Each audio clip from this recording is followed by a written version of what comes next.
Nosso papo com, todas as segundas e quartas-feiras, Tássio Cruz e Lívia Pessoa. Boa noite, Lívia. Boa noite, Aline, ao Tássio e a quem está em casa. Boa noite, Tássio. Boa noite, Aline. Boa noite, a Lívia e, claro, especial a quem nos acompanha. Bom, Tássio Cruz, hoje você conversou com o prefeito Silvio Mendes. Amanhã irão completar 100 dias, vai completar 100 dias dessa gestão de Silvio Mendes. São muitos assuntos, uma demanda imensa de urgências, mas ele já consegue fazer um balanço desses primeiros dias, né? Verdade, Aline. O prefeito nos atendeu com exclusividade na prefeitura e trouxe os detalhes destes primeiros meses de governo, meses que começaram com um cenário turbulento, economicamente desafiador, mas que as medidas já começam a apresentar um panorama mais positivo em diversas áreas, como saúde, educação, transporte público, e o prefeito Silvio Mendes fez um balanço de todos esses 3 meses e poucos dias, praticamente 100 dias, como você disse.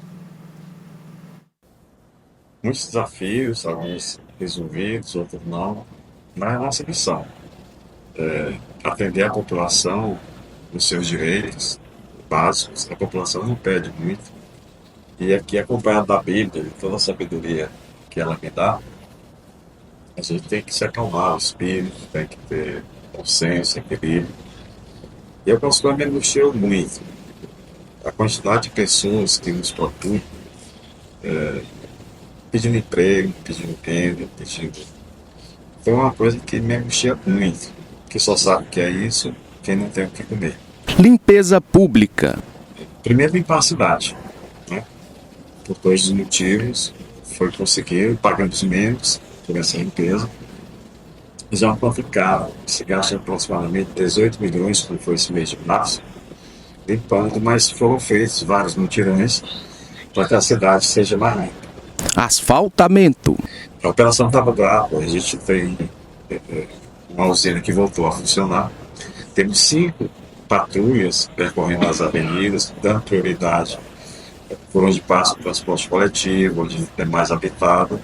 Sei que a população reclama, principalmente nesse período de chuvas, os buracos se multiplicam, mas foram já tapados aproximadamente 3.500 buracos e naturalmente tem muito mais por fazer. Educação.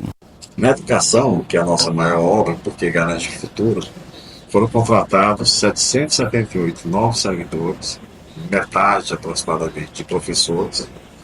Conseguimos passar do limite 90 mil alunos.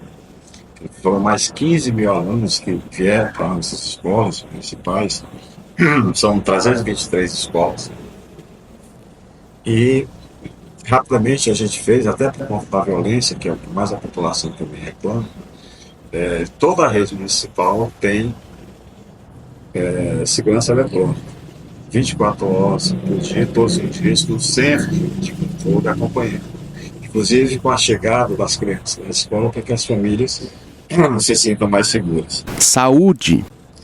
Na saúde, que é muito delicado, complexo, foi possível fazer o maior chamamento de servidores, médicos, enfermeiros, dentistas, pessoal de nível médio.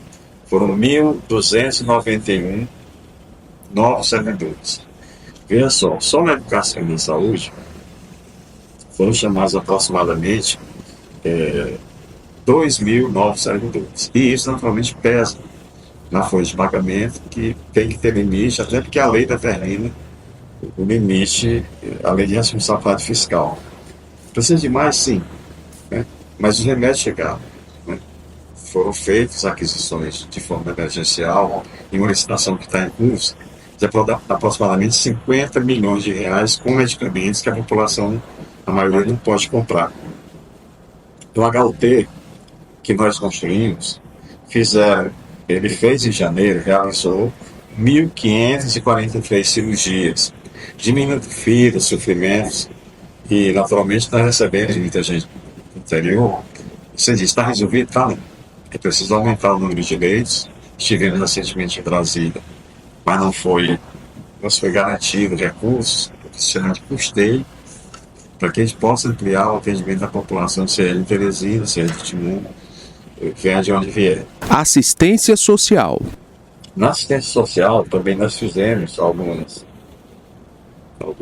alguns avanços, olhando para a população mais frágil socialmente.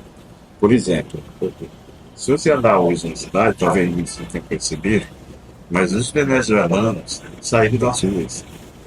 E o que incomodava mais eram as crianças, que eram utilizadas para pedir dinheiro às pessoas. E, naturalmente, as pessoas davam por sofrimento. Então, todos os venezuelanos saíram, eles precisam se adaptar aos nossos costumes para poder conviver em paz.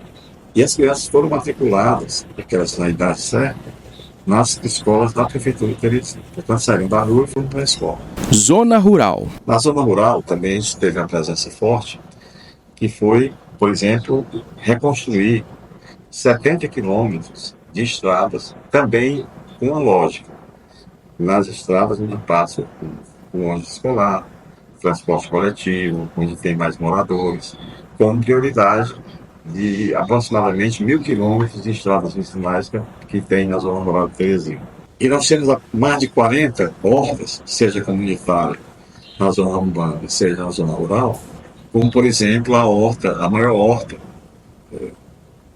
a maior do Brasil, sem nenhum exagero, que é a grande horta do Grande Cerco, que vai toda ali por baixo da linha da Chess. Então, isso nós estamos fazendo com a ajuda da Embrapa, que tem fornecido cimentos de qualidade, adubos, enfim. A compostagem nós estamos recompondo para poder aumentar a produtividade, e o cidadão vai comprar sem tóxico, sem nada, compra direto, seja na horta. São muitas demandas, mas o prefeito já consegue ver muitos avanços, muitas coisas positivas. É porque Teresina, ela estava numa situação no começo dessa gestão, assim, de desordem completa, né? Até para o teresinense começar a visualizar essas ações, é importante essa prestação de contas. Principalmente em início de gestão, ali, nesses 100 dias, eles têm uma boa parcela de burocracias, né, de nomeação de secretários, de algumas definições que são necessárias para que você estruture o mandato. Então, o prefeito, além dessas mudanças, fez algumas alterações importantes. Vale citar aqui a emergência na saúde, que inclusive se encerra hoje, aquele decreto, a compra de insumos e diversas áreas, convocação de concursados. Então, foram 100 dias de medidas complexas, mas necessárias para estruturar os 4 anos de governo.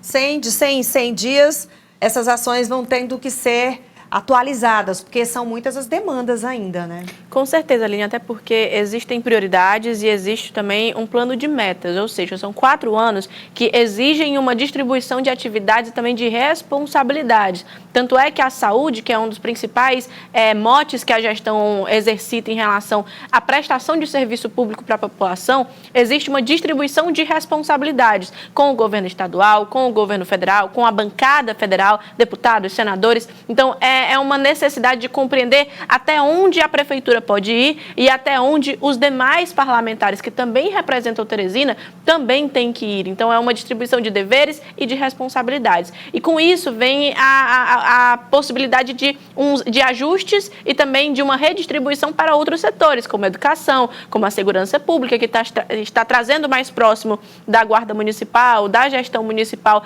também essa potencialização da segurança da cidade de Teresina, assim como também a questão do lixo, mobilidade urbana, investimento, tudo isso está sendo colocado como uma sequência à saúde devido às emergências que a cidade passa. E olha, o governador do Piauí, Rafael Fonteles, está em Brasília, na condição de presidente do Consórcio Nordeste. Ele coordenou um encontro que reuniu os 9 governadores da região para discutir pautas estratégicas voltadas ao fortalecimento da região. Tivemos a presença do presidente da Câmara dos Deputados, reforçando esse compromisso que desde o princípio ele já nos anunciou de estar muito aberto ao diálogo com os estados do Nordeste, com a região Nordeste, para temas que estão tramitando na Câmara dos Deputados e que interessam aos estados nordestinos.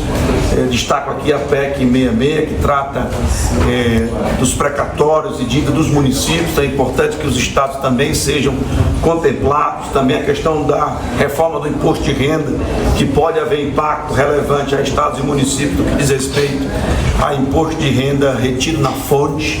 Então, Então esse é um ponto muito relevante, e vários outros temas legislativos que foram levantados, como a PEC da Segurança Pública, o Plano Nacional de Educação, que foi muito bem colocado pela governadora Fátima, e vários outros temas que foram citados pelos governadores. Também tratamos de uma missão internacional que os governadores irão participar no Oriente Médio, especialmente na Arábia Saudita, Emirados Árabes e Catar. Em breve teremos mais detalhes sobre essa missão. E também reforçando outras pautas que a gente trabalhou ao longo desse primeiro trimestre, envolvendo a infraestrutura, a questão da transição energética, a participação nossa na COP30 em Belém, tratando especialmente do bioma da Caatinga e também do potencial do Nordeste para a transição energética. E também reforçando aqui vários eventos que teremos no Nordeste, especialmente na temática do crédito, aumentando o crédito para as empresas nordestinas a partir de várias instituições de fomento do país. Muitos assuntos que dizem respeito, que é de interesse para os 9 estados, essas discussões tão importantes. Além dessa pauta econômica, Aline, que o governador falou, importante destacar um outro ponto, o presidente da Câmara, Hugo Mota, prometeu aos governadores do Nordeste que nenhum estado perderá cadeiras no Congresso, na Câmara Federal. O Piauí é um destes que pode perder 2 cadeiras, então houve essa promessa, esse diálogo feito por Hugo Mota. Falando em Câmara Federal, temos uma novidade em relação à Câmara, aos deputados aqui do Piauí. Bancada piauiense tem um novo coordenador, Aline, o deputado federal Merlong Solano. Anteriormente era Florentino Neto, e como de costume acontece um certo tipo de rodízio entre os parlamentares federais, e agora foi definido em comum acordo entre os parlamentares o nome de Merlong Solano do Partido dos Trabalhadores, e reforça justamente essa busca por incentivos ao estado do Piauí, de investimentos para os municípios e essa comunicação com a própria cidade de Teresina em relação à saúde e às demais questões mais urgentes do estado. Tá certo, então, gente, eu quero muito agradecer aqui a presença de vocês, desejar aqui uma ótima noite. Beijo grande, até amanhã. Um beijo. Até amanhã. Um abraço a todos e até segunda. Até segunda.